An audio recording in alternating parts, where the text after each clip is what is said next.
So we are doing this Chaitanya Charitamrita Antya Lila, 3rd chapter, 1st verse.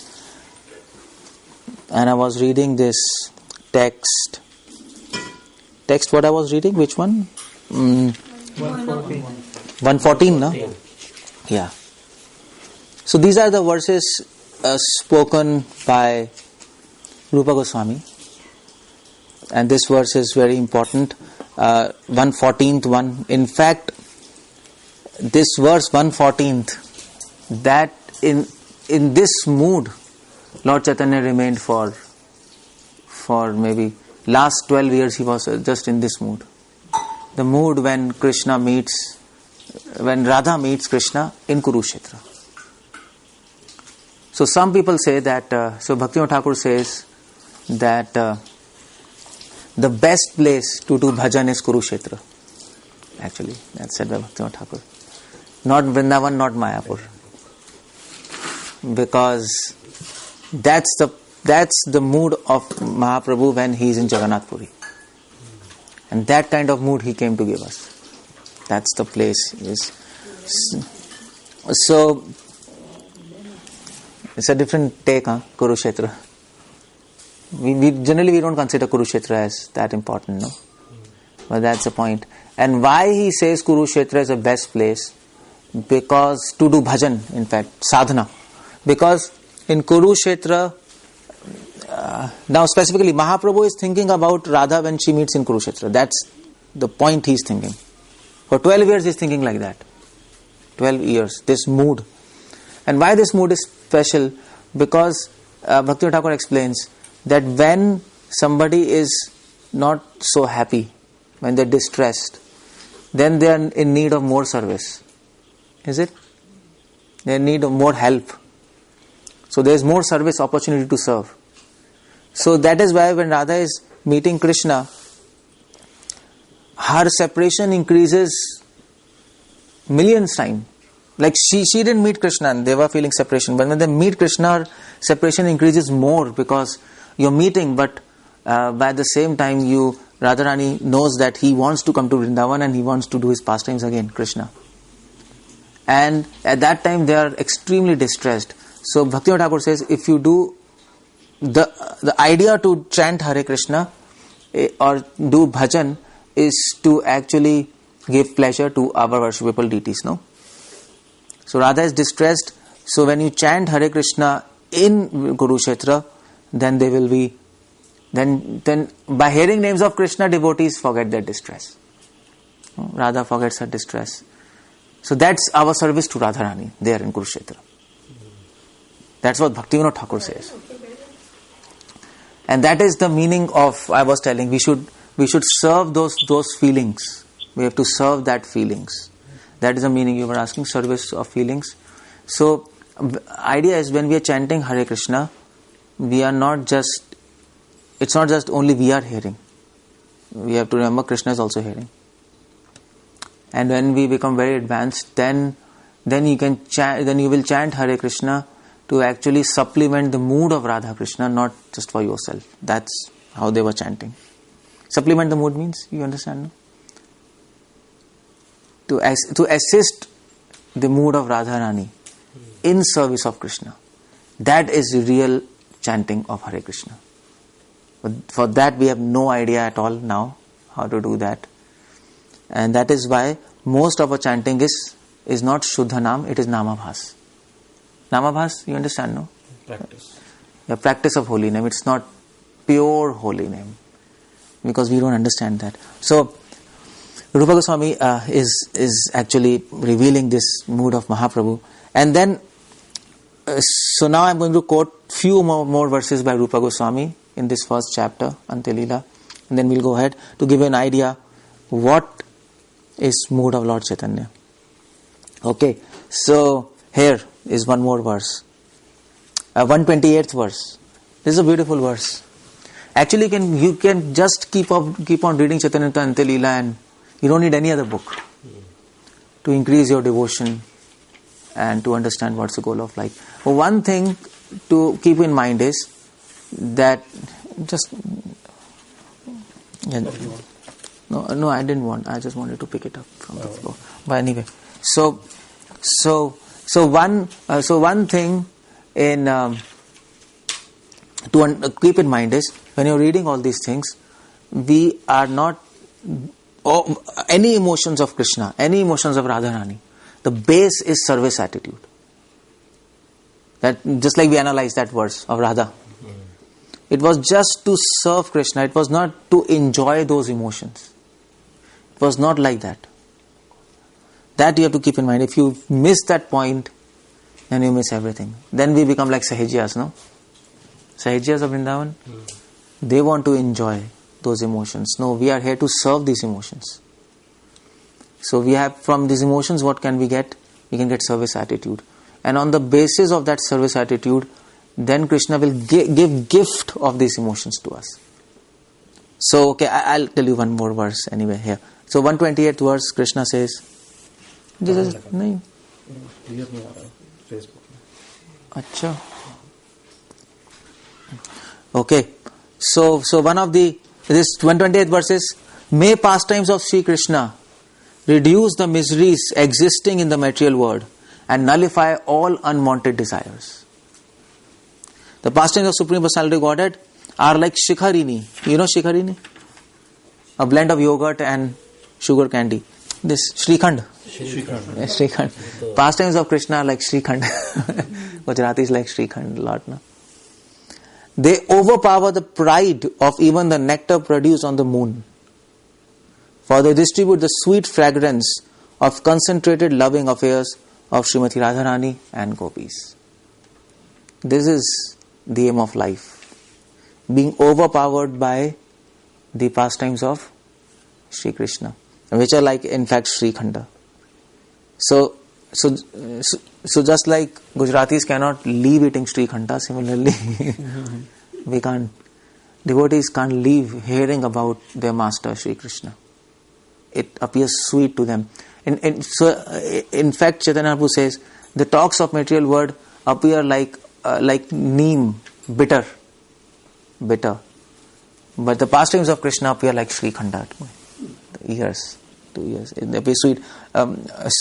So just like the talks of a girl appear sweet to a boy, similarly the pastimes of Krishna appear sweet to the ears of a devotee. It's a beautiful verse. And then we'll read this verse. Okay. 138th verse. Rupa Goswami is saying, the devotees now present are constantly thinking of the Supreme Lord and therefore are highly advanced. This work named Vidakt Madhav, this is the first verse of Vidakt Madhav, that one book of Rupa Goswami. So Rupa Goswami says, this work named Vidakt Madhav depicts the characteristic pastimes of Lord Krishna with decorations of poetic ornaments. So this book Vidakt Madhav is mostly in poetic form. And mostly you see all the saints, they sing poems and songs about God, because love has to be sung in real sense. And then it becomes more pleasurable and more intense and more impactful. And the inner grounds of the forest of Vrindavan provide the suitable platform for dancing of Krishna with gopis.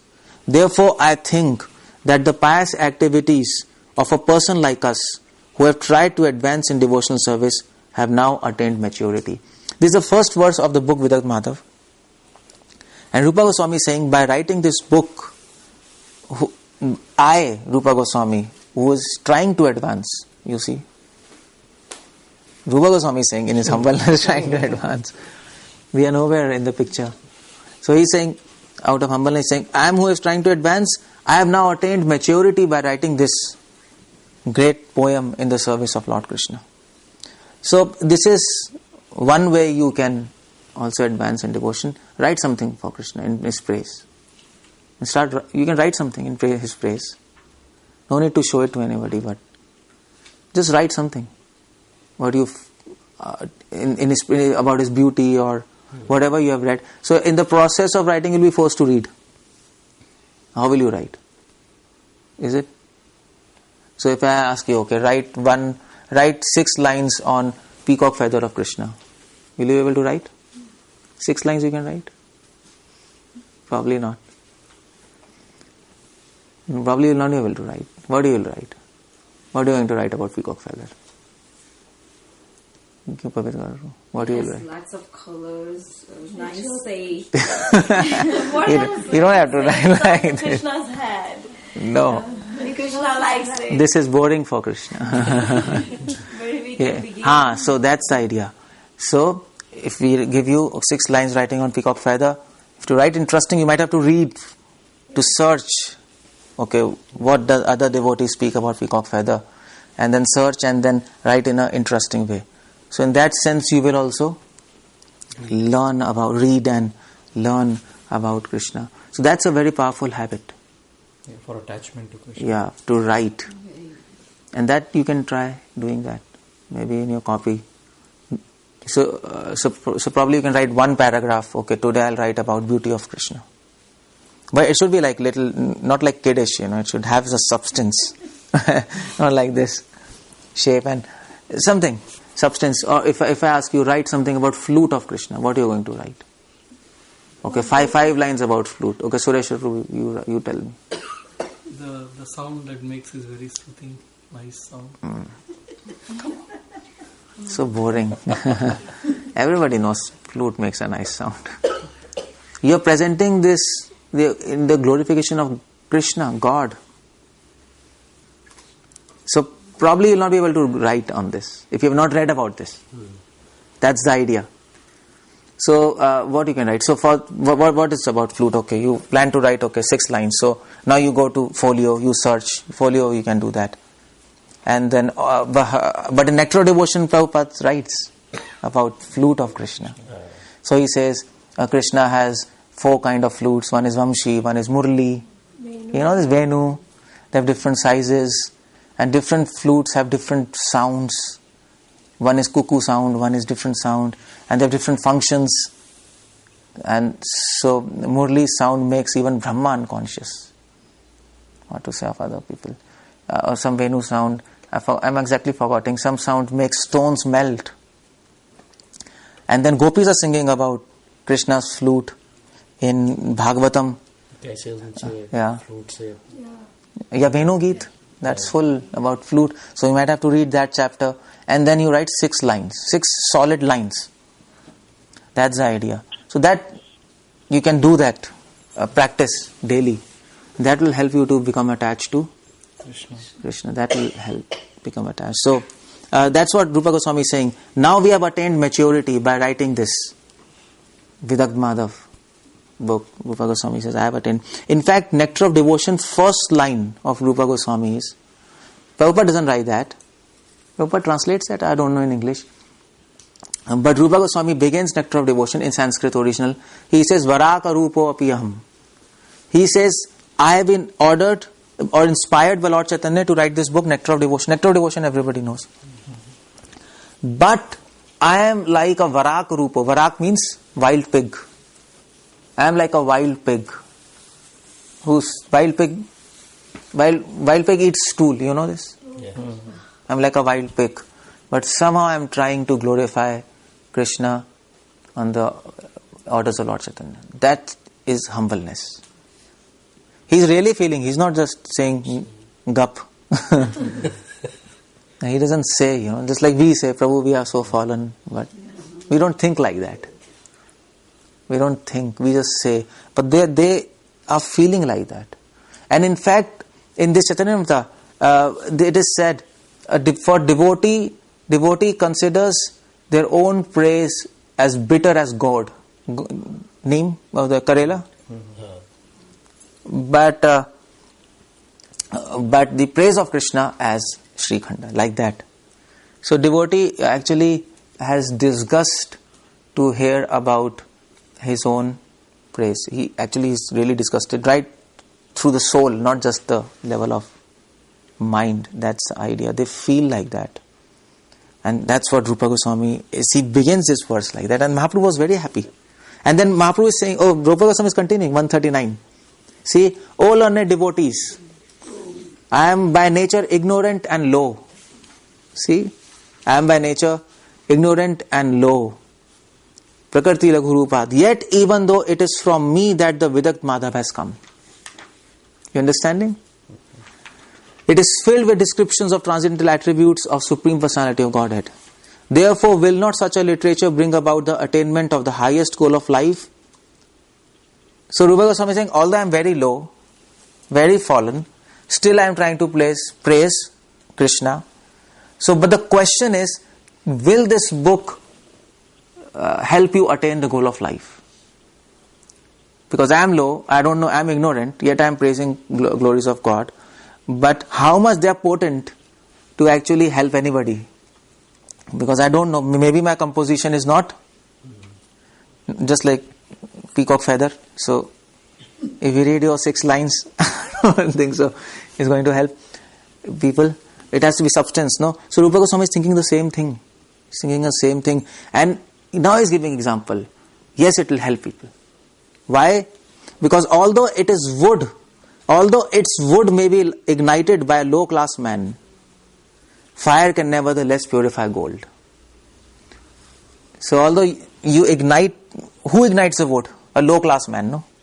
Like all these people, working laborers, they take wood, bhatti mein, put in bhatti, they put fire, and then gold is kept. And gold is heated to purify it. So he says, okay, fine, low class people light the wood, and gold is purified. Similarly, although I am very low by nature, this book may help cleanse the dirt from the hearts of golden devotees. It's a beautiful, beautiful analogy, So I am low class, but I am lighting the fire. But nevertheless, fire will purify devotees. That's the idea. And Krishna Kaviraj Goswami says the same thing about Chaitanya Charitamrita. If you read the last chapter, he says the same thing. That I am even worse than worm in a stool. You know this, no? Krishna Goswami says that. But nevertheless, this composition will help you to attain Lord Chaitanya's mercy. Because these glorifications of Lord. So, this is how he begins the book. And then, okay. 142 verse. This is a beautiful verse. And in this verse, he is actually revealing what is love of Radha. Who is Radha? How expert Rupa Goswami is, no? Okay. Radha is saying, 142 verse. Since I have heard the name of a person called Krishna. You see the language? It's not usual language. But this language is just to please Krishna. Can you use this language? No. We cannot use because we don't have the same relationship with Krishna, no? Is it? To say, family members can call, people T2 or Chintu, Mintu. But if somebody stranger comes, T2 kya kar raha hai? Come on, you're criticizing me or what? So you don't have, Radharani has that relationship, and Krishna becomes happy because she's expert in serving him by language. So she says, since I have heard the name of person called Krishna, I have practically lost my good sense. Then there is another person who plays his flute. There is another person who plays his flute in such a way that after I hear the vibration of the flute, intense madness arises in my heart. And again there is still another person to whom my mind becomes attached when I see his beautiful lightning effulgence in his picture. Therefore I think that I am greatly condemned, for I have become simultaneously attached to 3 persons. And it will be better for me to die because of this. It's a beautiful verse, no? So you don't need to read Lalit Madhav, Vidakt Madhav. Krishna Goswami has put all the important verses in this book. Chaitanya is complete. Antya Lila, if you read, you can understand how these people are thinking. So why Radharani is thinking like that? Why? Because of her extreme love for Krishna. That I know. But then that's a universal answer, no? That's not a specific answer. Why is thinking 3 persons and what's happening? She's mad or what? What's happening here? She's glorifying Krishna. So the point is you have to think on these verses, not just fly with them. That's not only the idea. They're relishable, but then you have to think what's happening. Why they are thinking. So that you go inside them. And then take out pure devotional service, which is a foundation from where all these glorifications are coming. So why? What's happening? Wherever her mind goes, she sees Krishna there. So why she's seeing 3 people? That's the idea, no? 3 people, what? She's mad, she can't understand this is Krishna only. Flute and that. Every minute she sees a new. She's remembering actually. Yeah, she's thinking because actually it will come in Antya Lila afterwards if you read. Almost in the last chapters, Mahaprabhu is saying that every of my senses want to serve him. Every atom of my body want to serve Krishna. So my eyes want to serve Krishna in a different way. My ears want to serve in a different way. And my tongue wants to serve in different ways. So when she's seeing by eyes, she's serving by his eyes. And she is seeing him differently. So ears want to serve in different ways. So when they are hearing flute, they want to serve in different way. And picture, eyes, flute, ears, and mind wants to serve in different way. So all are going in different directions. And that's why Radha says, what's happening to me? Have I become mad? I am attached to 3 persons. Because each sense is perceiving Krishna in a different way. And they want to serve. That is the idea Mahaprabhu is saying. That's why devotees become unconscious. People say, no, like they see Krishna and Mahaprabhu used to see Krishna and become because of this. Because every senses are doing different service. They want to serve them in different capacity and different ways. That's what is happening with Radha. That's why Radha's love is the greatest of all love. She's the greatest of all devotees. That is why we worship Radha Krishna. That's why we worship Sita Ram. Sita is the greatest. Today is Dashera? Yeah, today is Sita Ram. Yeah. Tomorrow, yeah. So she is the greatest devotee. That's why they are the greatest devotees. Their whole body wants to serve Krishna in different ways. And they are thinking that this is happening. This is beautiful verse now. This is how Radha thinks. That's all coming from service. Okay, here, so 146 verse. I am just giving you some examples. Antya Lila all about love. So to help you understand what is the goal of life. Although we are very far from it, but we can read about it. 146 verse. Srimati Radharani says to her companion Vishakha, my dear friend, if Krishna is unkind to me, there will be no need for you to cry. For it will be due to any fault of yours. I shall then have to die, but afterwards please do one thing for me. So I shall then have to die, but afterwards please do one thing for me. To observe my funeral ceremony, place my body with its arms embracing a tamal tree, like creepers, so that I may remain forever in Vrindavan undisturbed. That is my last request. This is Radha's love. You see the idea here? That's what Prabhupada says. Whole pure devotion is service and sacrifice. That's what Prabhupada says. So what she is saying, both things are here. This Gopi Bhav. She is saying, Krishna is unkind to me, no need to cry.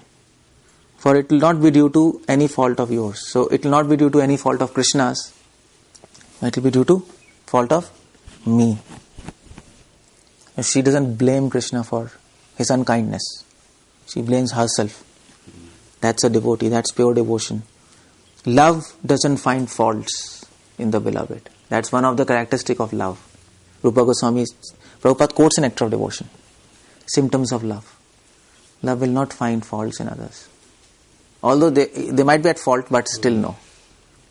You understand? But lust will do that. You'll be able to find faults in others. So for example, a mother will not find faults in her child. Never. She'll think he is right. Other child are wrong, he is right. Even though he might be wrong. She can't see that because of love. But she can find 1,000 faults in the husband. She doesn't love him. It's not love. It's lust. That's why you are able to see fault. But if you really love, you will not be able to see faults. Love will not allow you to see faults. So, that's with Radha and Krishna. So, for a devotee, whatever Krishna does in your life, a devotee will never blame him if he is in love with Krishna. Even if you have so many Pandavas, they have suffered a lot, no? But they never blamed Krishna for that. In fact, they glorified him. Thank you, my Lord, this suffering purifies us. That's love all about. So that is one thing. So Radha is teaching us what is the nature of love. See, in these prayers, Rupa Goswami is glorifying and simultaneously teaching us through this. What is love? And how do you practically apply that in your life? So practical application is that we serve him in spite of all sufferings, we glorify him. In spite of his unkindness, we glorify him. That's love. Sorry to disturb. Facebook is not on. It's not on. Oh, okay. It's not on. Yeah. Go live. Sorry. Oh, lo. तभी ऐसा आ रहा था. That's why it was coming like that. Now it's on. Trying to. Okay. Yeah, it is now on. Okay. So that is one characteristic of love. It's a different thing, no? So if you read this Antya Lila, you will know what is your goal of life. What is we are trying to achieve. And if we understand love, then we will be able to also deal with devotees in a different way, no? So when devotees do something unkind to you, no problem. Absolutely no problem. Because we love Krishna and his devotees. That's the idea. So then there are no problems. Problems are when we don't love Krishna. And when we love him, then that reflects to all devotees, and that hides faults and small minor things. It just hides away. So anyway, and then Radha says, I shall then have to die. If Krishna is unkind to me, I will have to die. Because why? Still not working. Why it's not? Texting me, it's not. No, it's not working now. I can see it. Yeah. No, but sound. I can't see in your page, Prabhu. Oh, it's not working. One thing, by the way, I'm talking all these things, and they are pretty high things, what I'm talking. No, it's not a... generally we don't discuss this, but I thought we'll discuss this because generally in ISKCON or anywhere, people lose the sight of goal. That's the idea, no? And if you don't know the goal, we will not really be eager to advance in a proper direction. That's why I'm discussing all these things. It's not that we have realizations of all these things. It's not like that. But some kind of understanding. That's all. Yeah, Prabhuji, I think now they say it's okay. It's okay, right? Okay, Yeah. fine. Okay, we'll start then. We're going to start? Yeah. Okay, so that's the idea here. And so why does Radharani says, I shall have to die? Why does she say that?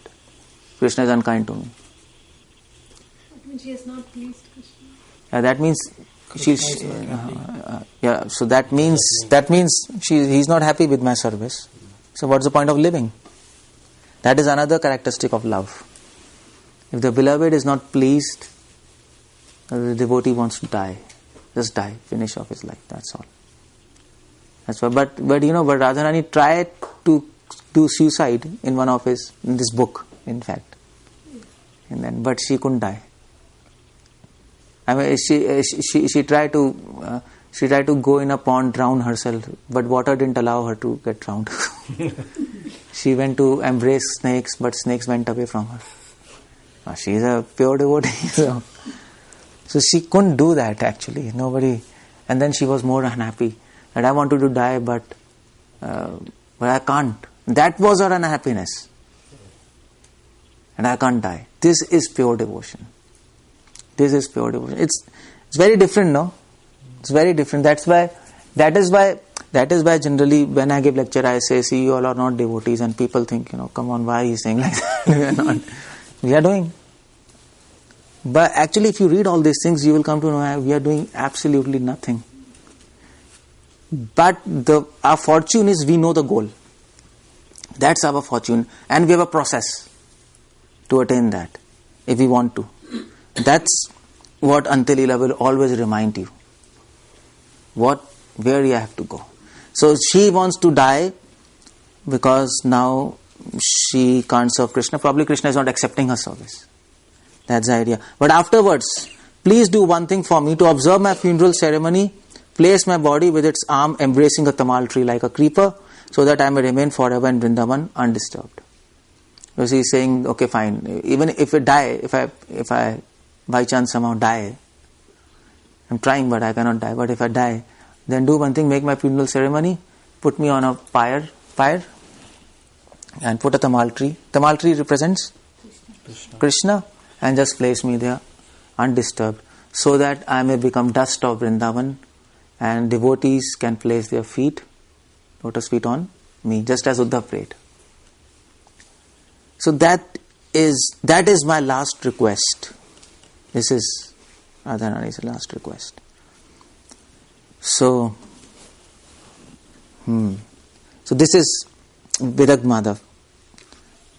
And then you can read all these things. Okay, here. So verse number 150. This is the nature of love. If you want to understand what is love, Rupa Goswami defines love. What is love? So now you can see whether you have love or not. You can compare. When one hears praises, when one hears a praise from his beloved, he outwardly remains neutral, but feels pain within his heart. This is amazing, no? So sometimes Krishna comes and praises Radharani and all. Our devotees praise. So outwardly he remains neutral, but he feels pain within his heart. So what does that mean? In our context, what does it mean? In Radha's context, Krishna is there. He is praising. And she feels pain in her heart. But what about our context? We are not in contact with Krishna, no? So how does it apply to us? That's what you should. What I am telling you by this example is how you should apply them in your life. The principles of these verses are applicable to in all circumstances. So what do we learn about this? The point is, Krishna serves us sometimes, no? Praising and serving is one thing, same thing, no? I praise you or I serve you, it's the same thing. I may actually praise you with words or praise you with action. So praising with word means prayers, glorification. Praising with action means service. Is it okay? If I am serving you, I am conveying a message, you are great and I am not great. So that's praise. So Radha says, so in our case, Krishna, when we serve Krishna, Krishna tries to find an opportunity to serve us. He'll do that out of his own nature. And then devotee feels pain in his heart. He feels a lot of pain. So generally this doesn't happen like that. We generally tend to think, okay, by Krishna's mercy we have so many things, no? We are happy, settled, no? We think like that, no? And we have peace and we have so many things. It's all Krishna's mercy. But in that statement, a pure devotee will feel pain. Because Krishna has done for you something. Krishna has served you. Although we say it's Krishna's mercy, but from Krishna's perspective, he's serving us. He is not thinking I'm giving mercy. He's thinking I'm serving him. We are thinking he is giving mercy. You understand, it's a different thing. So that is why devotee feels pain when he says this statement. He doesn't feel really happy with that. We want more and more. Huh? We want more and more. Yeah. We don't feel pain. Yeah. So we don't have love. Yes. We don't have love. You can see we don't have love. When he hears his beloved making accusations about him, he takes them to be jokes and enjoys pleasure. So when a beloved accuses you, a devotee takes to be jokes and enjoys pleasure. You see, that's the idea. So when Krishna gives some suffering to his devotees enjoys that. Not that, oh Krishna, I am suffering and why it is happening to me, whatever. People tend to think like that. Or people think, I have done so much devotion, why it is happening to me. No, a devotee will enjoy, and there's a story for that, by the way. So this devotee was there. Who was that? This Purandar Das. You know Purandar Das? South India. He's a big devotee. And I think it was Purandar Das and one more devotee in Tirupati. So it happened with both. So other devotees, they tied him, Purandar Das, by some trick. So they blamed Purandar Das for stealing the ornaments of Krishna. And they were envious with him because he was a great devotee. So then they told he stole ornaments of Krishna, so we'll tie him. They tied him and they start beating him with a hunter. And Krishna was seeing that. He's a pure devotee. So then Lakshmi was saying to Krishna, to Vishnu Narayan, it was that, see, your devotee is being beaten, he's about to die. Why don't you do something? So Vishnu says, you just keep shut. This is between me and him. And but he says, he's experiencing so much pain. Vishnu says, no, he's experiencing pleasure. When he's being bitten, the more people beat him, the more he's feeling pleasure, because inside he knows that this is my plan. He knows that this is my plan. I have planned for him to get beaten, and by thinking that he is happy. Okay, Krishna, if this is your plan, very happy. I take it. That's pure devotion. So do you have love? Absolutely no. We don't have even shadow of love. So never say that I have love and we are very far away from it. And Krishna will test you. Krishna might test you also. He doesn't leave you like that. You can't go to spiritual world without a test. Right. You will not go. If you avoid a test, okay, next birth. But you will have to give a test. And he will take a test not for himself. He knows what is your devotion, and you also know what is devotion, but to show others, no? Otherwise others might argue, why you are calling him. To show them, see. Okay, so then they will say, okay, call. He has to adjust with other devotees also, no? People say so many things, yeah. So he can do that, but that's the idea. Okay, now what is love? When he finds faults in his beloved, when the devotee finds faults in his beloved, they do not diminish his love. That's one quality of love. When you find a fault in your beloved, your love will not decrease. Your love will not going to decrease. Nor do beloved's good qualities increase his spontaneous affection. Now this is surprising. No? That is okay, fine. If you find faults, your love doesn't decrease. Okay, but what is this? Nor do beloved's good qualities increase his spontaneous affection. His qualities will not increase affection. What is this? Can anybody tell? This is called love. Why? Why it's like that? There's no statistics, doesn't go by logic. No, there's some understanding to it. In whatever circumstance, you still love. No, but it does not increase his spontaneous affection. Why? Full. Yeah, it's already full. There's no scope. That is love. There's no scope to increase, so how will you increase? That is love. For us, it's not like that. We hear his qualities, we develop affection, and affection increases. But for them, it's already full. So there's a scope to increase. But nevertheless, it keeps on increasing. That's the idea. Thus, spontaneous love continues under all circumstances. That is how spontaneous love of Godhead acts within the heart. This is love of. This is what Mahaprabhu came to give us. And we have to check by the standard.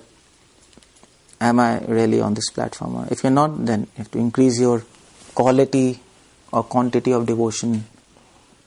Or maybe read this again and again. No problem. Nobody is here quite yet here. But at least we can read and remember us and share with us these things. So we can keep on going. It's a beautiful verse, no? Yeah. This is about love. So anybody asks what is love, you can quote this verse. Or anybody says, I have love for Krishna, you can quote and then he will go and sleep. Okay. I'm depressed now. No love. No love. But you see, we are so fortunate that Mahaprabhu is telling all these things to us. Nobody has told like this. No Acharya has said like this.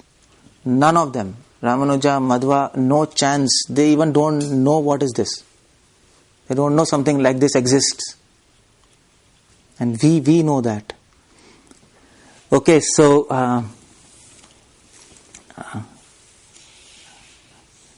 we will move forward. And there are many verses. You can go and read and just try to think why they are saying like that. That's the idea.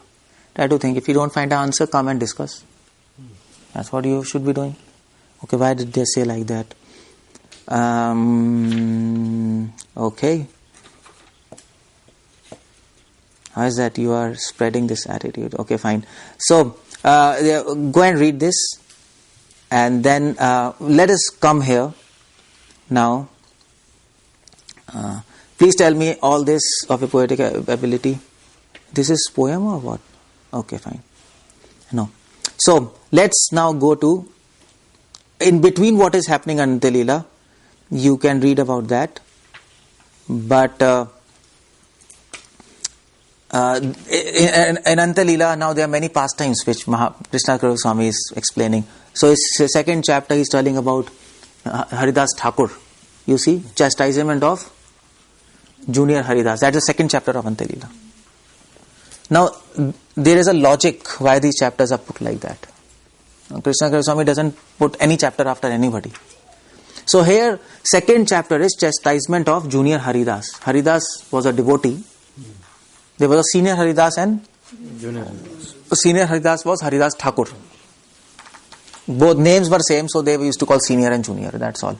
So senior Haridas Thakur, he was Namacharya. He used to chant. His junior Haridas Thakur, he was one of the servant of Mahaprabhu, and he used to collect food, alms, beg alms, and bring. So one day he went to a place, he collected food, he asked somebody to make food. Govinda made food, his personal servant. Then when food came to Mahaprabhu, then Mahaprabhu asked, okay, who brought this food? And the devotees were tense, something wrong. So everybody told their junior Haridas. And so Mahaprabhu they told him that he should not meet me again. I don't want to see him. Get lost from him. So then devotees asked, what happened? Because Mahaprabhu was omniscient. He's God, no? He could understand that when Junior Haridas, he was begging food from that house, he saw the daughter of that person with lusty eyes. He saw. Of course, he stopped after that, but he saw for a moment, and he was attracted. But he was a renunciate. He's a renunciate, and Mahaprabhu could understand. He, in spite of renunciation, he saw with his lusty eyes. So Mahaprabhu said, "I don't want to see him. Just get lost from him." And this person, Junior Haridas, he asked for forgiveness. Mahaprabhu didn't forgive him. And then he was very sad. And other devotees, they told Mahaprabhu, please forgive him, it's a small thing, no? It's a small thing. You just have a thought, bad thought, but then he controlled himself. But Mahaprabhu says, no. It's a very small thing. Our mind keeps on thinking so many funny things all day, but Mahaprabhu rejected him for a small thing. No matter how many devotees requested him, he didn't agree. And then when Mahaprabhu used to go to Jagannath Puri, to temple, Jagannath temple, daily he used to go to have darshan, no? So he used to sit right on the footpath, on the way. So Mahaprabhu will see me, and one day he will become merciful. This happened for 1 year. But Mahaprabhu didn't see him. You imagine how much torturous it would have been. Finally he thought, I am rejected by Mahaprabhu. He did suicide. He went to Prayag. He said, what's the point of living, if I am rejected by Krishna? But the point was, now my question is, why this chapter is there after this first chapter? Why is it like that? This is funny, no? Talking about this. Just suddenly, it's a switch, no? Switch. Like previous chapter, you're talking about flute of Krishna, Radharani, love, and but now you're talking about Haridas. Just to make us understand, if you have lust, you will not understand first chapter. Nothing. You have to get free of this lust to actually understand what is Radharani's love. You cannot enter. And that is what he sings. So there's one song, no, in which Lochandas Thakur summarizes this. What's that song? You know that? Vishaya Chhadiya Parama Karuna Vishaya Chhadiya Se Rase Majiya Mukhe Bolo. That's Vishaya Chhadiya is second chapter of Antya Lila. Se Rase Majiya is first chapter. And Mukhe Bolo Hari Hari. That's the point. So there's a sequence. So these two chapters are kept in contrast. Love and lust. God doesn't like lust. But of course, Mahaprabhu is setting a very strict standard. I mean, it's a big thing. I mean, you just see once and you reject it. It doesn't happen like that. But he's setting a strict standard to help us understand that get free of this disease. This is a disease. This is a disease. Desires for matter, materialistic desires, it's a disease. And the more you're free, the more you can relish the pastimes of Krishna. And that, the process is we know. The process we know. But the point is, if you don't want to be free, you will never become free.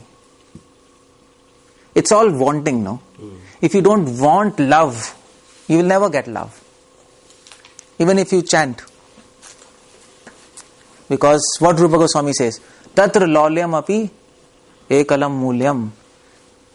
Love can be attained by him who has eagerness to attain it.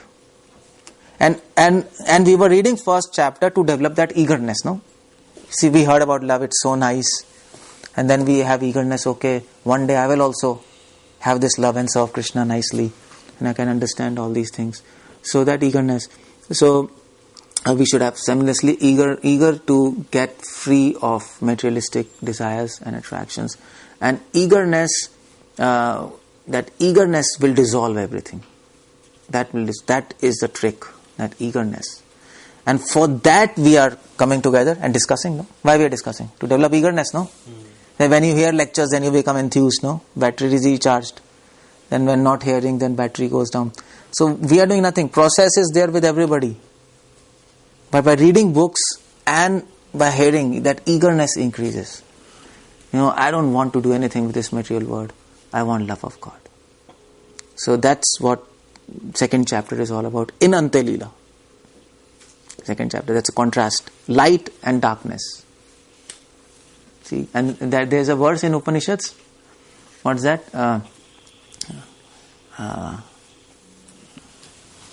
that? Asat ma satgama. You know that? Then tamso ma jyotirgama. Mrityu ma amritkama. That's contrast. Similarly, first and second chapter, that's all. Attraction for material world is death. Attraction for Krishna is love and eternality. That's all. So it's a beautiful combination of chapters which Antya Lila is putting next to each other. By mercy of Lord Chaitanya, anybody can very easily overcome material attractions. No problem. That is why we chant Jai Shri Krishna Chaitanya, no? In fact, if you chant without chanting Jai Shri Krishna Chaitanya, no, you will not have focus on holy name. You try this. It will not happen. But when you chant Jai Shri Krishna, simply by chanting his names, all mercy proceeds. Simply by chanting. It is said. So that's, and so you can read these chapters. I'm not going, but it's because I want to discuss other chapters. You can read what's happening, but I'm telling you the essence. And the third chapter is the glories of Haridas Thakur. Now one is Junior Haridas, now this is Senior Haridas. So glories, why this chapter is there? Because everything is possible by chanting of Holy names. That's the point. Okay, fine. What is love? It's impossible to attain. We just saw. What is lust? That's impossible to get out of it. So what to do? Okay. Glories of Haridas Thakur. Chant nicely. Haridas Thakur is in Namacharya. His name is Namacharya, no? So chant nicely. Don't mess up with your chanting, which often we are doing, no? We do everything except chanting. That's my observation. Everybody does everything except chanting. You chant, but not with the same focus and enthusiasm as prasad maybe, or chit chat, or whatever you do. Chanting is, no problem. Prasad has to be excellent. It has to be nice. You have to cook nice for Krishna, and you can have nice feast, no problem. Devotees, nice, no? And you can have other nice things, dancing, but chanting is the main thing. Don't neglect chanting, otherwise you don't achieve anything. You don't achieve anything substantial. So chanting has to be done. When you chant, then even if it is said, when you're chanting, even if your house goes on fire, even if somebody comes and kills your family, no problem, just keep on chanting. That's the absorption in chanting. That should be your vow of chanting. No problem, let it go on. So at least Krishna can test us this way. No, I'm saying at least don't pick your cell phone. Just stop all those things, just stop. Or what I do personally is, I just go to a park. That's the best thing. Otherwise, no matter how much you try to stop, things keep on, coming. In temple also, some devotees coming, somebody's coming. So either you go to a park and, okay, nobody's there, chant and come, if it's possible. Or that is why, people used to have an altar room. Is it in the house? Sit in an altar room and chant, so people know, okay, now I have to disturb them. So you have to do something so that you don't get distracted by these things. Because as soon as you get distracted, Krishna also gets distracted from you. That's all. Your mind goes there, Krishna also stops thinking about you. Immediately. And we are chanting Hare Krishna, but Krishna is not listening to your chanting. So chant nicely, and that we can learn from Haridas Thakur. He was chanting, how much he was chanting per day? 3 lakh. 3 lakh names per day. That is how many rounds? Around 190 rounds per day. You can imagine. That's impossible to do. 190 rounds per day. How he's doing? We don't know what he's doing. When I was in college, when I came to Krishna Consciousness, and I read this, then I tried to chant once. I chanted 80 rounds once. And then I got severe headache. I was new at that time, no? When you're new, you can't even chant 16 rounds, but 80 rounds. And then once I chanted 120 rounds. Just chanted. Morning I started, in the middle of night I finished. I was seeing, how. But then I could understand what they are doing. That's superhuman. Without taste, you cannot do that. It's not artificial thing. So, that's the glories of Haridas Thakur. That's why this is 3rd chapter. By holy name, it is possible. So there are just 2 things you have to remember while chanting holy name. One thing I told in 1st chapter, no? Remember that Krishna is on your lips. Tongue. And Krishna is on your tongue. You are with Krishna at that time. Krishna is with you, but you have to keep with him. You have to keep yourself with him. That's the idea. He is with you. But now your job is to keep yourself with him. That's your part. That's all. It's simple. So that's glories of Haridas Thakur. And the 4th chapter is Sanatana Goswami visits Lord at Jagannath Puri. So this chapter, Bhaktivedanta Thakur, Prabhupada summarizes this chapter. But Sanatana Goswami went to Jagannath Puri to meet Lord Chaitanya. And then he was instructed. That's all. So instructions were given to Sanatana Goswami. Some instructions, some mercy. So why this chapter is there?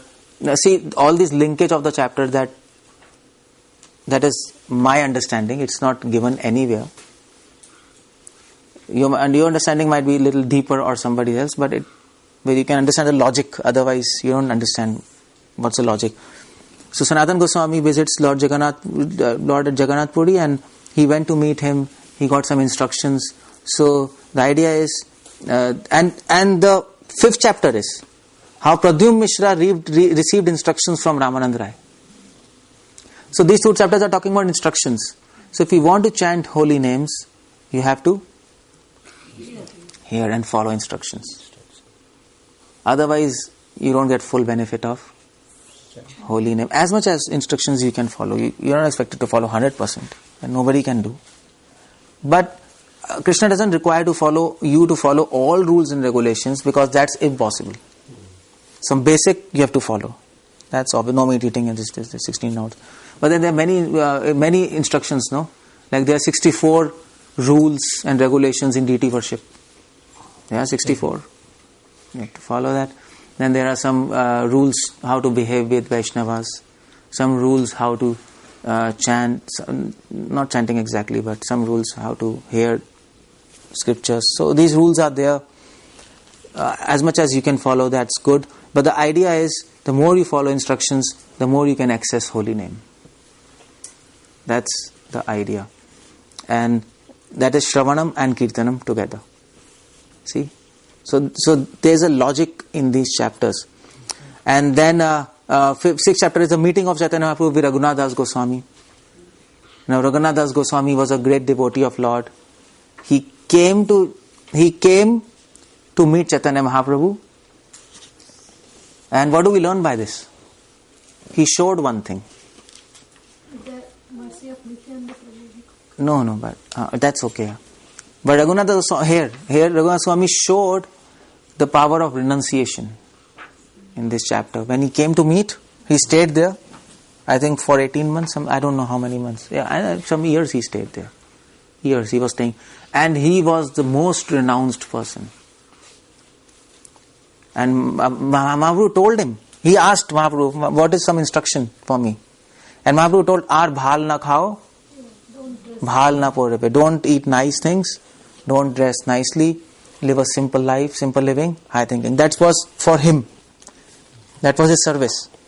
And so he what he did, he first he started sitting on the stairs of Jagannath temple, and whatever, he was just begging. But Mahaprabhu didn't like that. So he just sat, and whatever anybody used to give, he used to take. Otherwise he used to go hungry.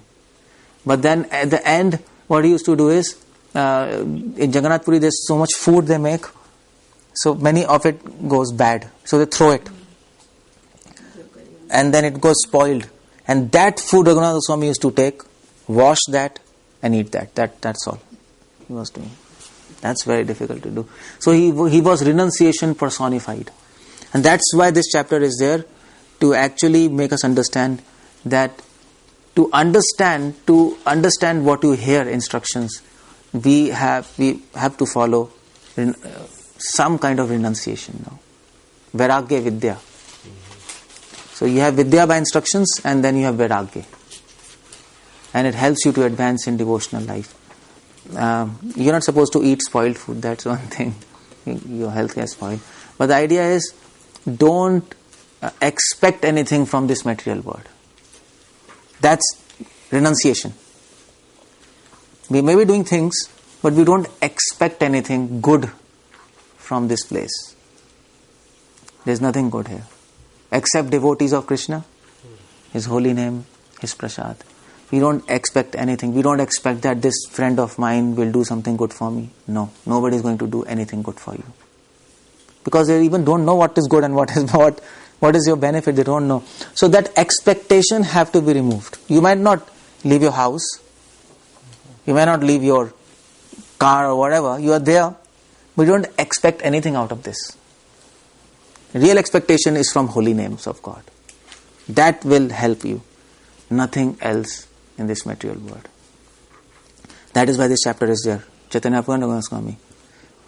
So we started with love. And then second chapter was greatest obstacle in the path of love is lust, material attraction. But then how to overcome that obstacle and attain love, chanting of holy names, third chapter. And then how to chant holy names in a proper attitude, instructions.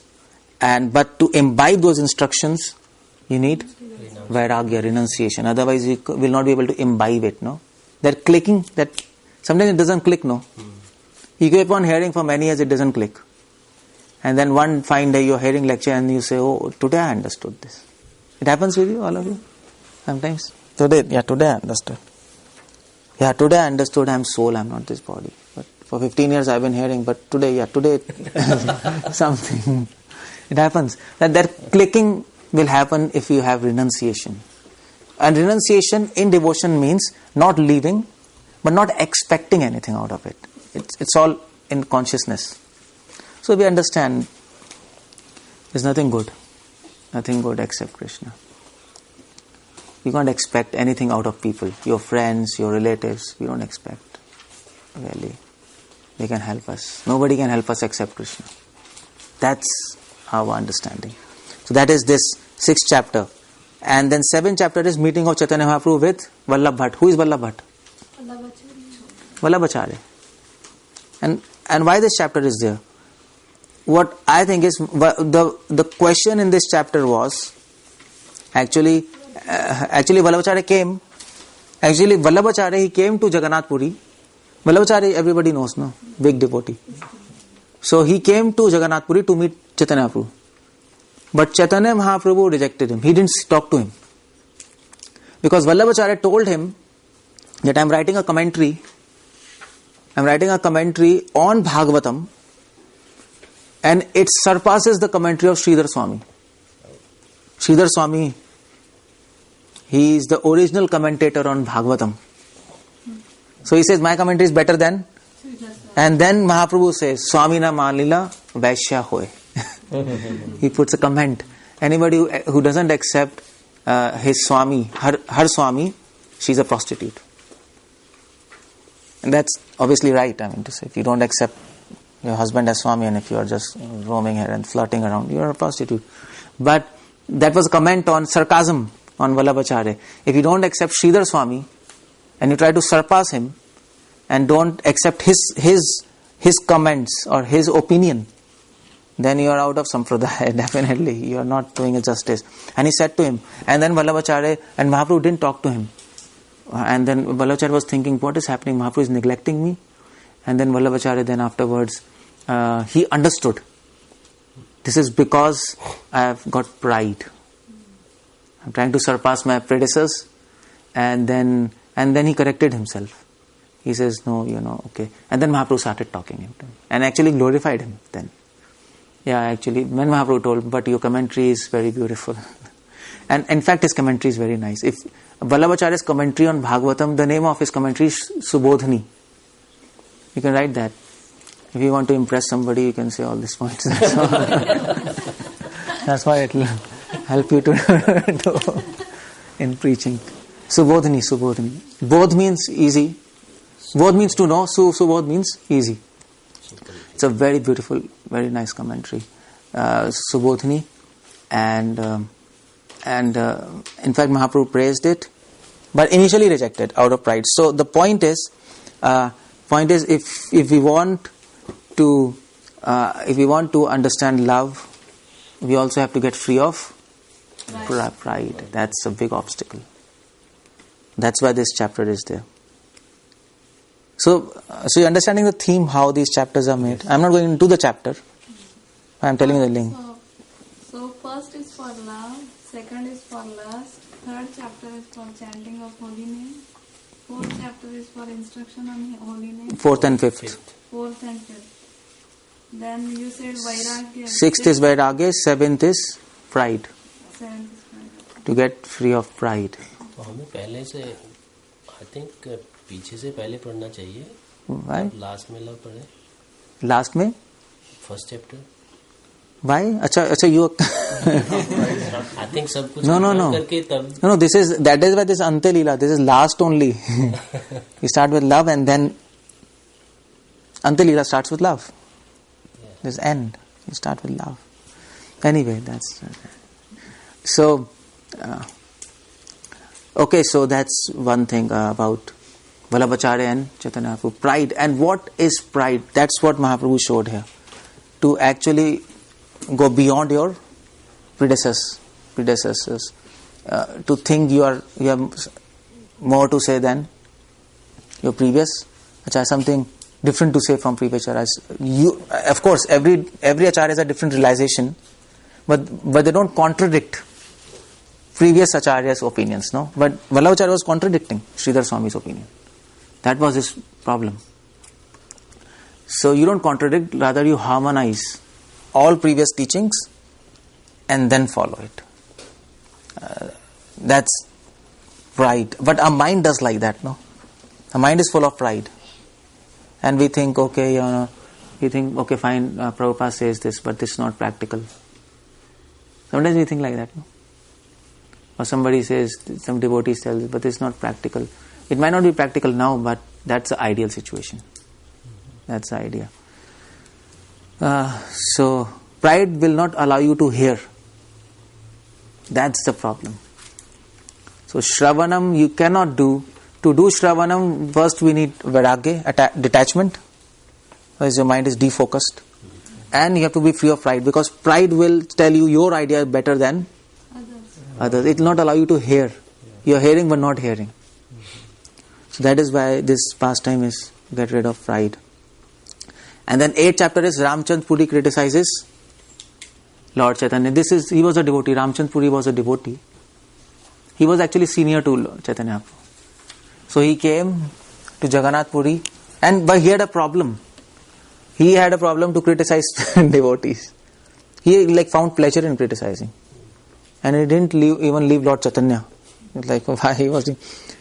So he came to Jagannath Puri and he told that he went to meet Lord Chaitanya, and in front of him he praised.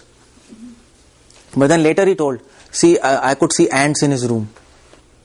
Lord Chaitanya's room. There were ants, piplika, rows of ants.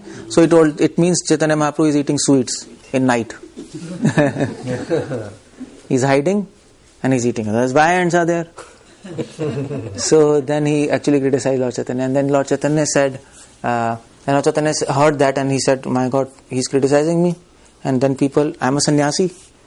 And then people will not hear me if they think. So he says, okay, from today I'll reduce my food to half. And all devotees were very sad, because already he was eating less as a sannyasi, and then he reduced it to half. So as a sannyasi, you have to keep a measure of how much you are eating. So Mahaprabhu's measure, it is mentioned there. So I think he used to eat some 3 ounces of rice, something. This grams of rice, this much sabji, and this one roti. It was fixed. Anywhere he will go. He will not take more. So he reduced to half, and devotees are very sad, and they were thinking, this Ramchand Puri, this nonsense, when he will leave this place, what is this? Because Ramchand Puri was senior.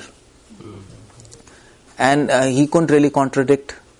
He should accept seniors' things if they speak. And moreover, he was worried about people not listen to him and bad rumor. So, but then at the end, Ramchand Puri then one day left. And devotees did feasting on that day. They were so happy. and then Mahaprabhu said, okay, again I'll start eating the same stuff. That was. So Ramchand Puri was criticizing. And that's the 8th chapter.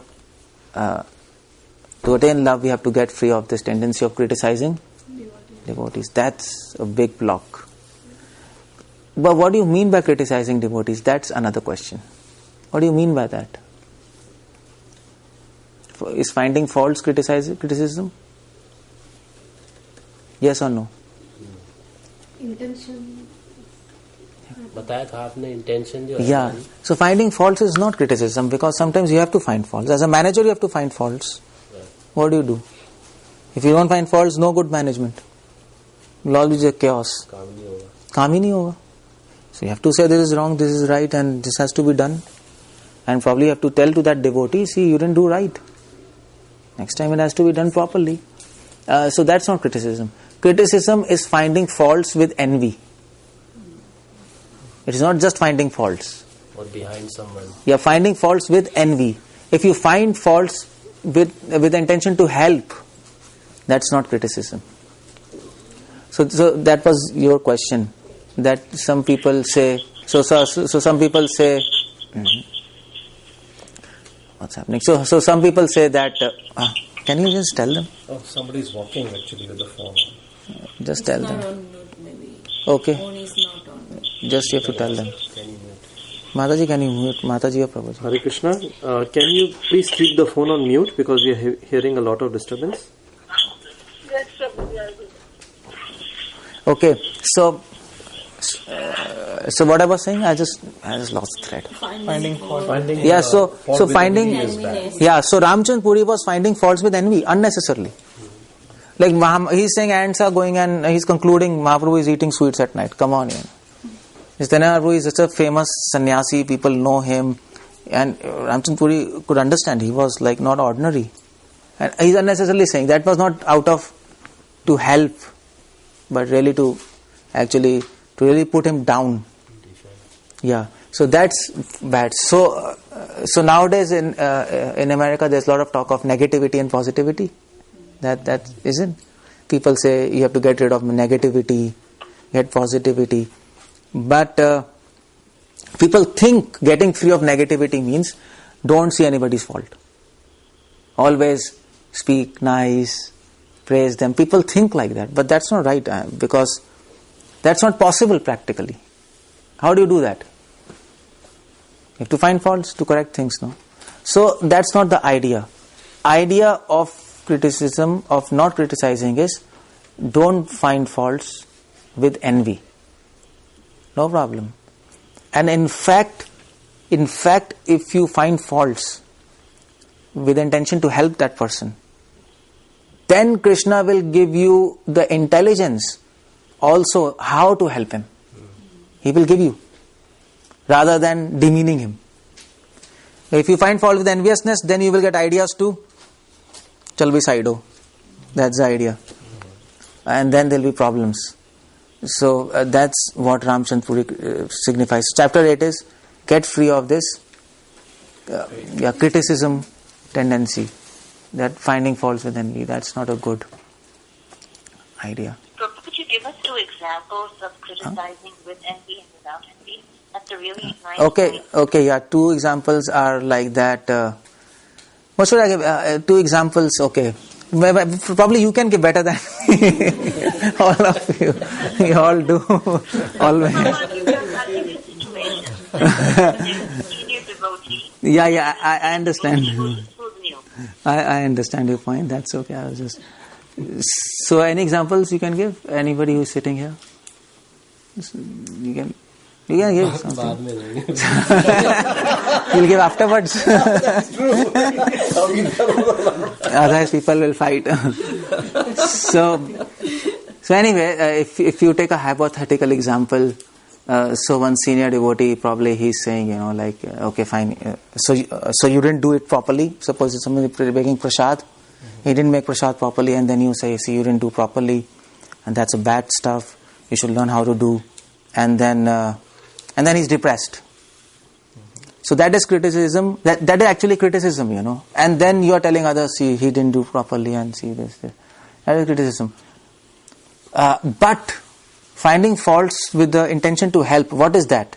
If somebody does wrong, doesn't prepare prasadam properly, if you are in a proper mood, then you will tell him, yes, you didn't prepare properly, of course. You don't tell, it's so nice. It's wrong.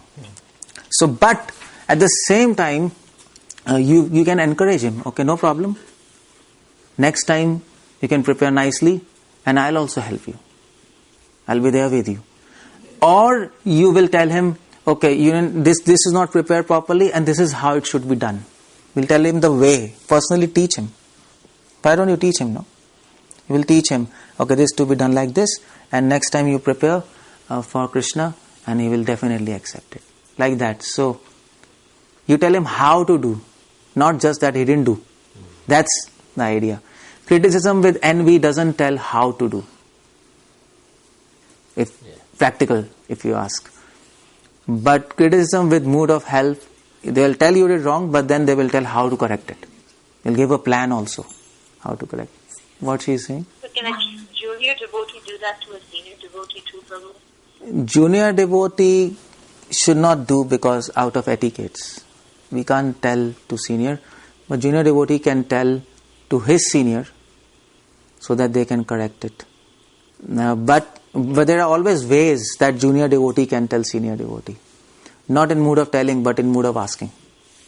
Junior devotee can tell, if a senior devotee makes prasad, which is, as soon as you eat, you feel nausea, then, or junior devotee is supposed to, so you understand nausea, no, vomiting. Mm-hmm.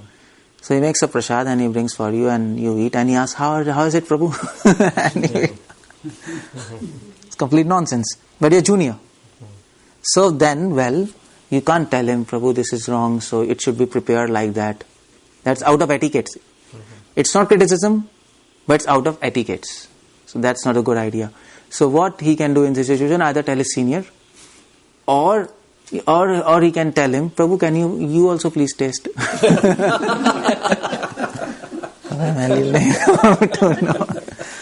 So that's some intelligence. So juniors, we have to apply some intelligence to help the senior if there's nobody more senior than him. Sometimes the senior devotee is not that senior, no? Right. Like you are 5 years and then he's 10 years, so there's not much gap, but nevertheless he's senior and is given a position. So you are not able to say. So with intelligence you have to act so that they come to know themselves. Okay, this is wrong and how it's going. So that's what I can tell in general. So, yeah, Hare Krishna. Senior can consider his efforts also. Senior can? He can consider his efforts, whatever he did, like a cooking, Senior can consider his efforts? Efforts, right? Instead of criticizing. Oh, consider means praise his efforts? Yeah. Yeah, that's what. Yeah, he did. But then he should also you have to inform him, that this is wrong. You did it wrong. But then give a logic for that and tell how to correct it. Then no problem. No problem. But generally this doesn't happen. Only in temples what happen. So the leader will say, okay, you please wash the floor. And then somebody does. And then he comes and he says, come on, this is nonsense. You should have washed the floor with not with this broom, but not with this surf, but some other kind of surf. And then do this rice and then, and okay, we'll do it again.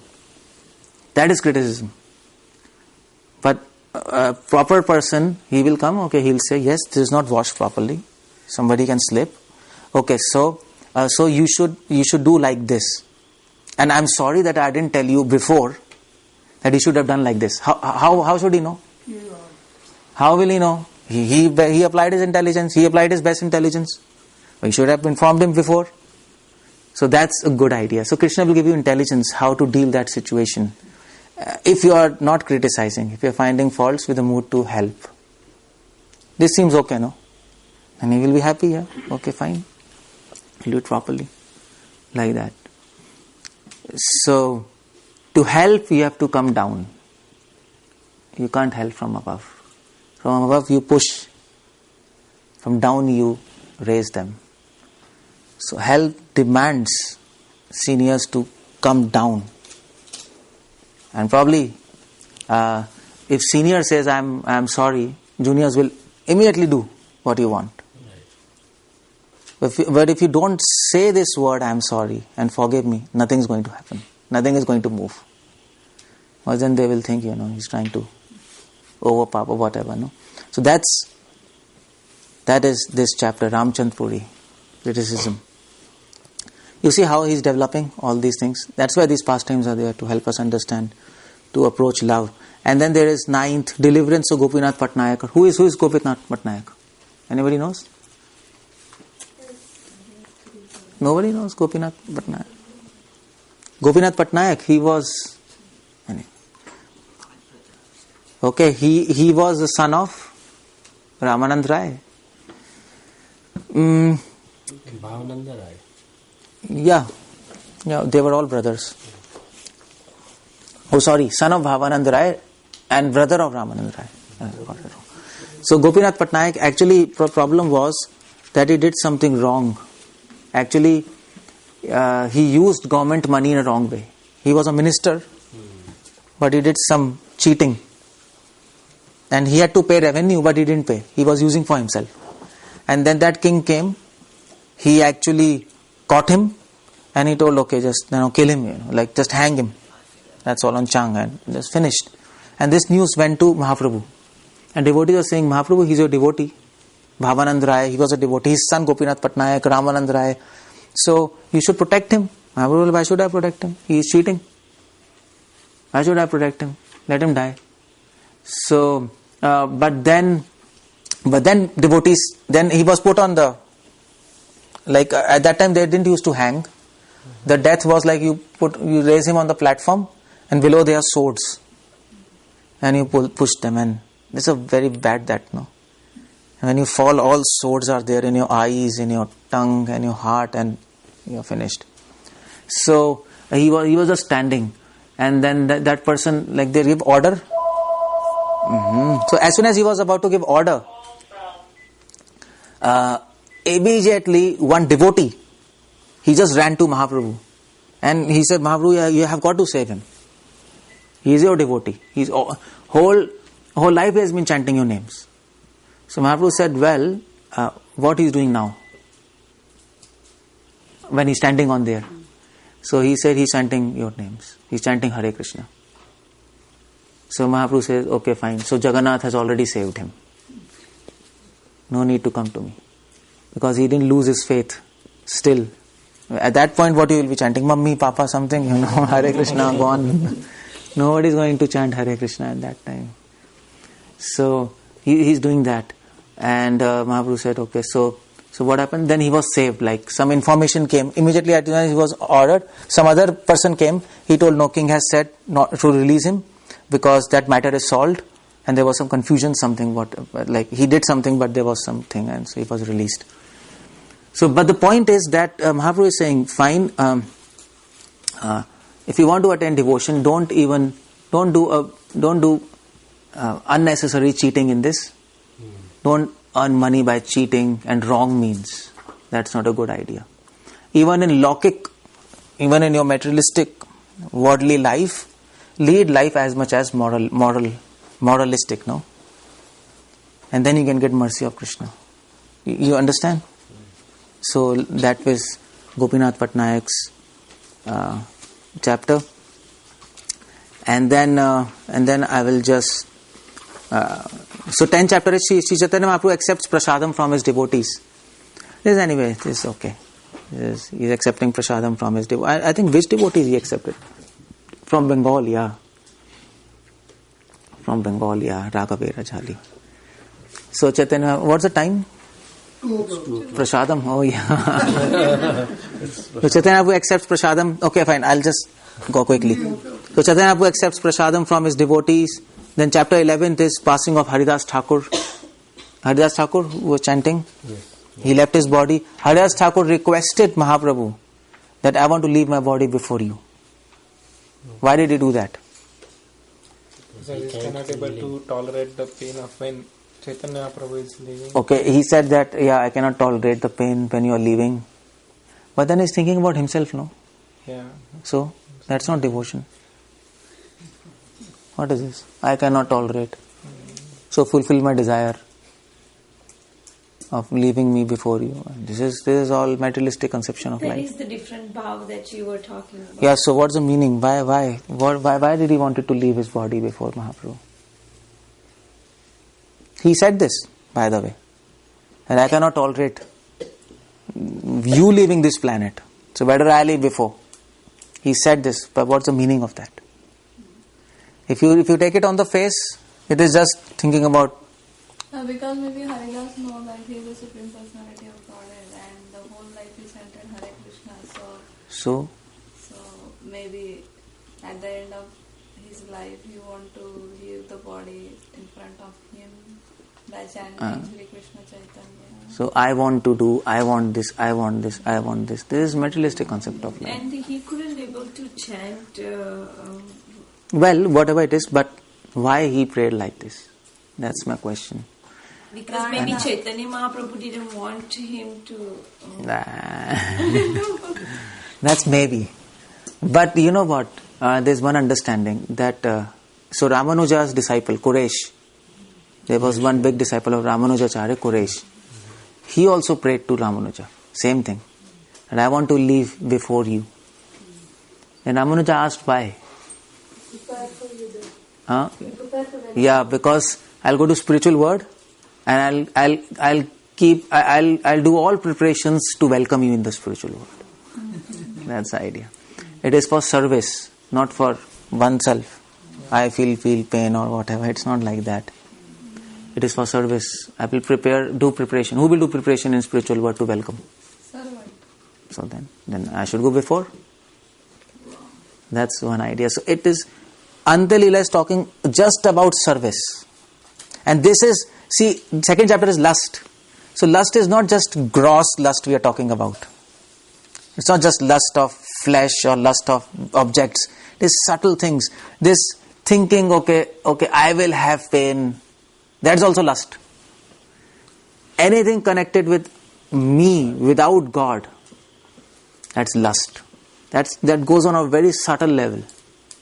And that a devotee can understand by chanting of holy names, slowly and steadily. No, this is Maya and this is Krishna. This is lust and this is love. So you don't, although they are saying in that way, but the intention is different. Because that language they are using, that I told you, language of lust in service of Lord Chaitanya and Krishna. So, most of the times for us what happens is we are mostly in lust. Most of the times. We are always thinking of ourselves, no? Krishna, I am so unhappy. Please make me happy. I am so disturbed. So we are just thinking, I. But as soon as you get out of this I, all problems vanish. They vanish. You can't deal with so many problems. It's impossible. That's why Krishna says, Ashvatthaменam, which is that verse, 15th chapter. So Viruda Moolam, Asangashishrena. So cut that tree from the root. And the root is that selfish I. So don't deal with problems separately. Just finish that. Don't think about yourself. Think about Krishna's desire. Yeah, when I goes, then I may go. Yeah, so I told you. When I goes, then I may go. That's what Kanak Das said. So that's the idea. So this is a very passing of Haridas Thakur. You see, there's a thing there. At least one understanding is this.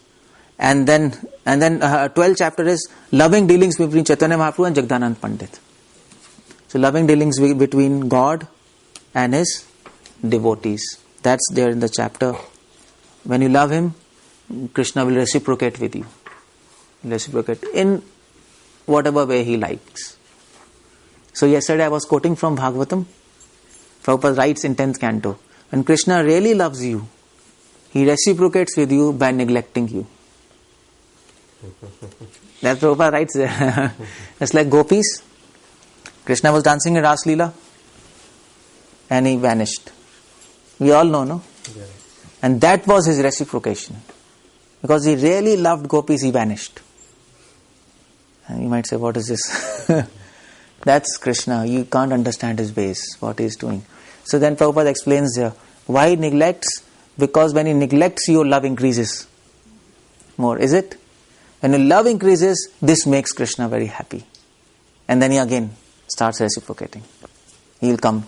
Then he comes in your heart to actually relish that love.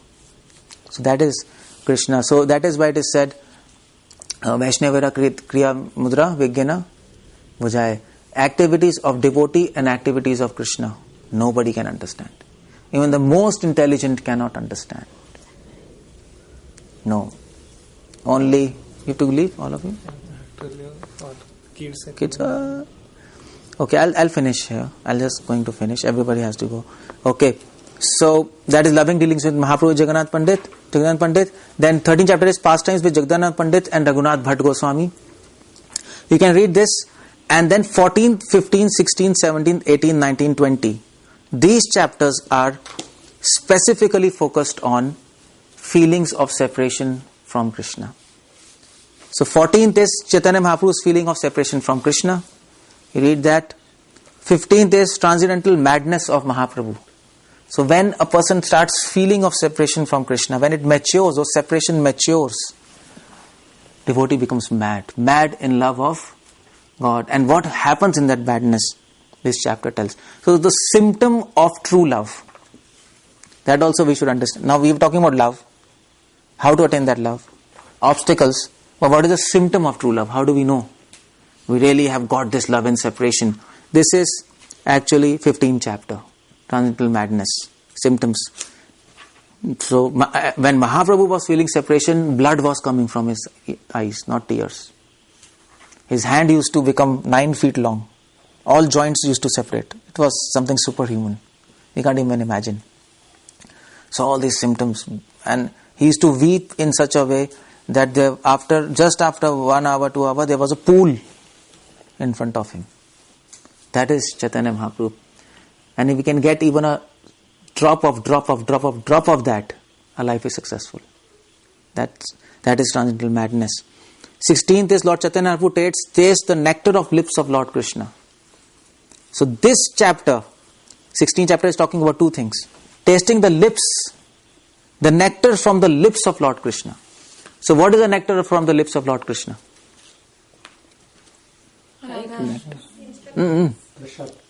Prasad and instructions, both. So there are 2 examples in this chapter. Krishna Goswami begins this chapter with 2 examples, one of Kalidas and one of Kavi Karnapundas. So Kalidas is a big devotee who used to go to all devotees and take their jhuta, remnants. He used to hide, and then when they used to go, he used to just take that. So he showed the nectar from lips of Krishna which touched the prasad.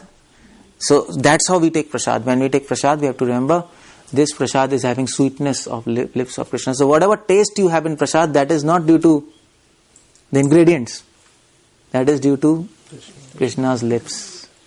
That's not due to ingredients. And the second is ingredients and the second is instructions and the glorifications. That's the glorifications which devotees do. That is tasted by the lips of Lord. No, it's touched because it is inspired by Krishna to them. So another example is Kavi Karnapundas, who was a great poet, whom I mentioned, wrote a book. So which book he wrote? Remember? Mangala. No. Chaitanya Chandrodaya. Anyway, I don't expect. So, and he was a great poet, and that's why these 2 examples. And then 17th chapter is bodily transformations of Mahaprabhu. In this love, what happened to him? What are the bodily? When you fall in love with Krishna, there are some bodily transformations, which is mentioned by Rupa Goswami in Nectar of Devotion. Satvik bhav, Vyabhichari bhav, Anubhav, Vibhav. You have read all these things? Just read that book, Uddipan and Vishay and all these. This is very nice. And then 18th chapter is rescuing the Lord from the sea. When you fall in love with Krishna, you will forget what is happening around you. And Mahaprabhu jumped in the sea. Actually, this chapter shows what is a vision of a lover. So Mahaprabhu, whenever he used to see the sea, he used to remember Yamuna. Tar dekha hai, mana hai Kalindi. When he used to see ocean, he used to think this Kalindi. Kalindi is? When he used to see a mountain, he used to see it as Govardhan, and he was running behind that mountain. That's what the vision of a lover is. He can see Krishna everywhere. Or in other words, everything starts making him remember about Krishna. When he sees sun, he remembers eyes of God. When he hears the voice of birds, he remembers the sweet voice of Krishna. Krishna has put a fraction of his voice in voices of birds. So how do we know? We have knowledge from Gita and Bhagavatam. When he feels the blowing of wind, he knows that it is breath of God. Because when Krishna breathes, that flow of breath, he has taken the fraction of that flow and freshness and put in the air. So he can always perceive God. That is Krishna consciousness. That is called Krishna consciousness, not just small puja. So that level in this chapter he is telling about rescuing from the sea, about how Lord thought this ocean is Yamuna and jumped in that. And then devotee saved him.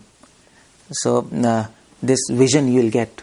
Slowly you will be, as you guys purified, you will be able to perceive Krishna everywhere, outside and inside. And then 19th chapter is inconceivable behavior of Lord Chaitanya Mahaprabhu. This chapter shows that this is the end. When in this chapter Advaitacharya, so Advaitacharya sends a note to Mahaprabhu, and in the note it was written that you see the stock is over, everyone has become mad, and one mad person is saying to another mad person, this is this. And Sarup Damodar was saying, what's the meaning of this? Mahaprabhu says, even I don't understand. But one thing I understand, the time for me to end pastimes have come. It was Advaitacharya who called Mahaprabhu, and it is he who is saying, okay, everybody has got love of God. We have preached a lot. That was the idea. Your mission is done. And now it's time to go back. So, and from this point, Mahaprabhu's ecstasy became millions of times. You can imagine that ecstasy where he's chanting names and he's having blood in his eyes. This become millions of times. What is going to happen with him? This is said in this chapter 18.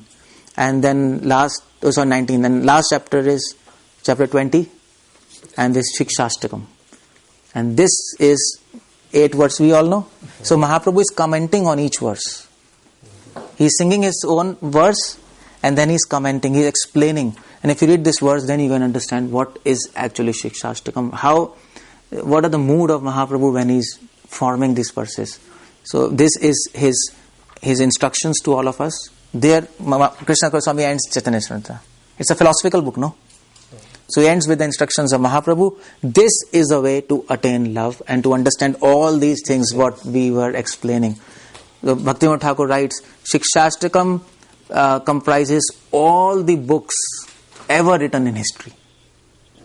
Just the 8 verses. If you can understand these 8 verses, you can go back to Godhead. Whatever we have discussed, everything is there in its 8 verses. How these are there, chapter 20 will tell you. And chapter 21 is conclusion. Conclusion is perfect your life. In this life, you can meet Krishna face to face by mercy of Lord Chaitanya. So, Chaitanya Mahaprabhu ki jai, Chaitanya Charitamrita ki jai, Srila Prabhupada ki jai. Okay. Jai. I am just reading for you. I also have to realize now. But you provide all links for but now please read this book. Now read, it will make sense. Yeah. Read Antya Lila, no problem. Start from that. Then go to Adi Lila. And as I told you, try to think what devotees are saying there, why they are saying. If you can't figure out, come together, ask, discuss. If you can't figure out, ask me, write a mail.